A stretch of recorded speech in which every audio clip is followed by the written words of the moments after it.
best use of it. Absolutely. Yeah.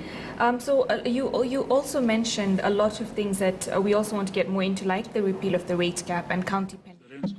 Okay. Good afternoon. Fellow Kenyans, welcome to our daily coronavirus update. Today is the last day of April. This month has been one of the most painful months in our history. It is the month in which our resilience as a people has been tested to its limit. It is the month when the containment measures were issued, which required us to make certain sacrifices and adjustments to our everyday lifestyles. This was the only way to effectively fight this war that we are fighting. As a people, we have had to flex our muscles against an invisible enemy with a lot of uncertainties about us. With a strong resolve, we have fought against mass spread of this virus, and we have registered significant gains. As we cross into the new month, let us strengthen our resolve against the virus. We must, at the same time, be wary of those who want to bog us down with sideshows and propaganda. We should not allow any distraction that can erode the gains we have made. Equally,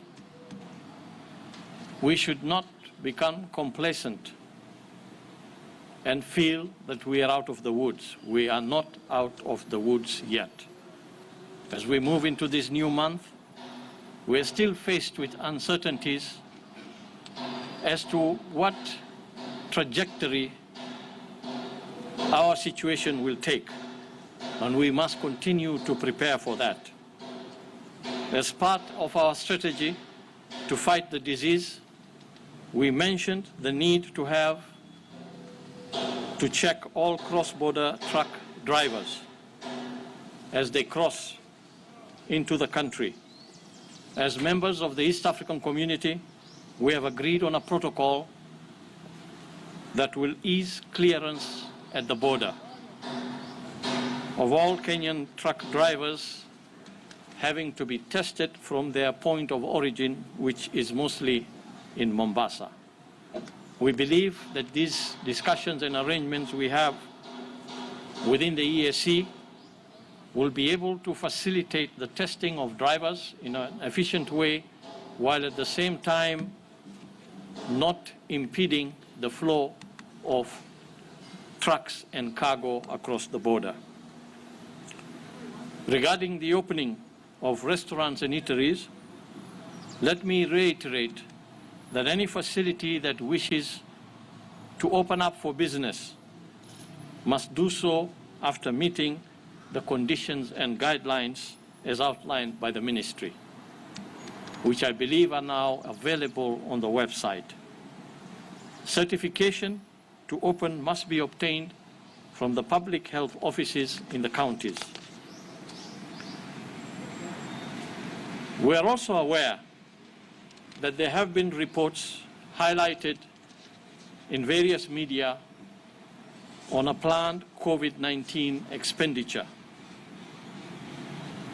I want to say that on this matter, our accounting team, together with our international partners, will issue a detailed report soon in the coming days. Fellow Kenyans, as we cross into the new month, I'm delighted to inform you that in the last 24 hours, we have been able to record 15 new discharges. This is the largest number of discharges in a single day that we have registered. This now brings to 144 the total number of recoveries. Within the same period, we tested a total of 777 samples from 14 counties. Out of these, 12 people have tested positive for coronavirus. 7 of these are from Mombasa, 3 from Nairobi, 1 from Wajir, and 1 from Kitui. You will note that the case from Wajir is a new one for that county. This brings to 396 the total number of positive cases in the country. The 7 cases in Mombasa are spread between Kuze, Old Town,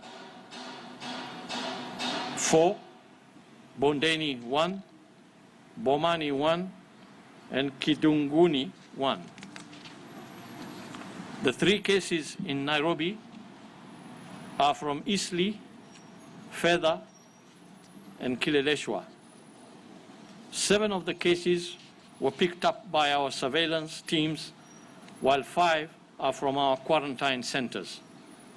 In total, we now have tested 20,268 cases.